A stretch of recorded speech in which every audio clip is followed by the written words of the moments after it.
Hello. हाँ बोली। सुनो ना, सुबह के न्यूज देख लू? का भाई? कानू फैन डेटवा बढ़ गल। अच्छा साचो का? अब कानू 3 मई ले बंद रहे पूरा भारत। अरे बाप रे, सच में? अरे सुनो ना, अपने के बियाह के दिन पहले मार्च में उतरा लेना तो अप्रैल में बन, अब बुझाता नवंबरों में ना होई।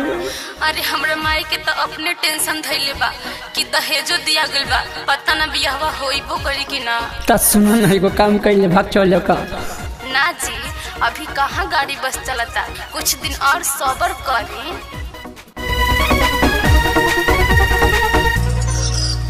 शादी ना होता सपना तावे मन, अप्रैल मई ले पूरा भारत बाबू। अच्छा जी, खुली नु। शादी ना होता सपना तावे मन, अप्रैल मई ले पूरा भारत बंद।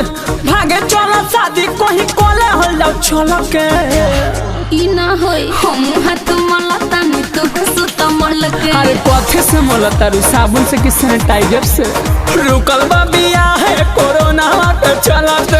हम हाथ मलता नु तो सुत मल के। अरे ढेर मत मली हन तो खिया जाई।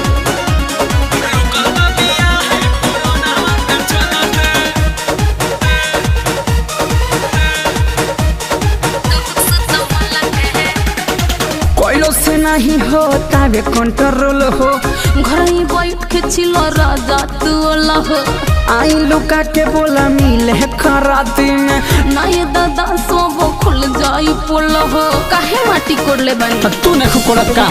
ए कोइलो से नहीं होता वे कंट्रोल हो, घर ही बैठ के छिलो राजा ओला हो।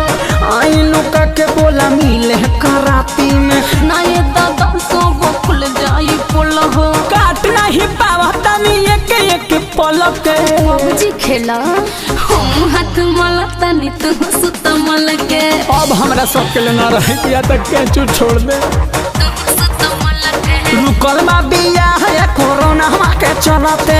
हम हाथ मलता नी तू सुत मल के। जाए कोरोना तहरा बहिन के।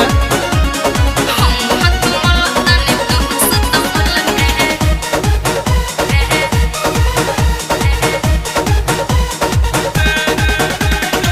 बात कैला से खाली पेट नहीं भरता, संगे सुते के मन हमरो त करता। कोनो उपाय के पढ़ायावतानी। अइहो न ससुर से मन बड़ डरता, प्लीज ऐसन कबो न करे। अब मत डहकावा, बात कैला से खाली पेट नहीं भरता, संगे सुते के मन हमरो त करता। कोनो उपाय के पढ़ायावतानी।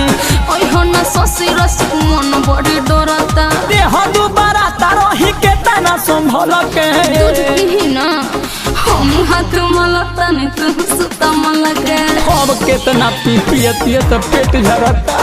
तू सुत मल के। ए रुकल बा